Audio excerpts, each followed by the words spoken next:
Hey professors, Isaiah in your 1:30 p.m. C+ 400 classes for video answer 5. So I just wanted to touch bases on this.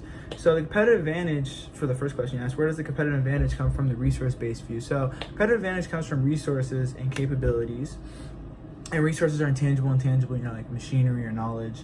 And the capability would be the ability to apply it day to day for your business to make use of it.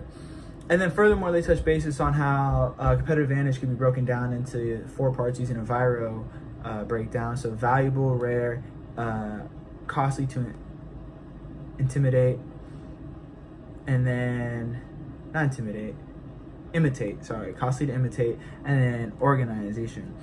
So for instance, if we do Nike's brand is valuable. That's the resource that they have that they formed. Is it rare?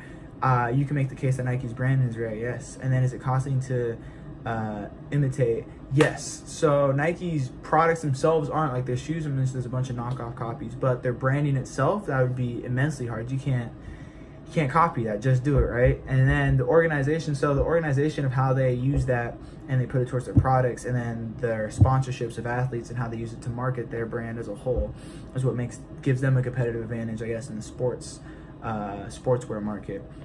And for question 2, you asked, where does the competitive advantage come from in the value chain or activity-based view?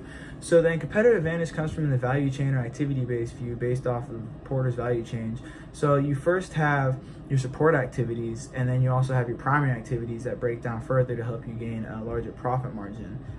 And with that, you have bigger activities, like inbound logistics, operations, service, marketing, and sales. And you have, the smaller support activities like HR management, which is important, the infrastructure of the firm, the way the responsibilities divvied up to, higher management and such.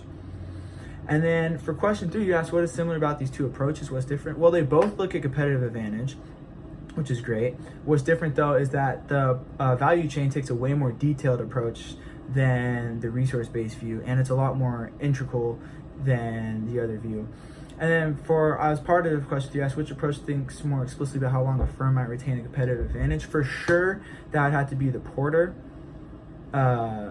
the activity-based method. It really breaks down, it really gets tedious with it. So it really focuses on how you can and when your competitive advantage will depart from your business, which is very key to know when, so then you could form maybe a new one or maybe work to retain that. And for video answer 5, that concludes my answer.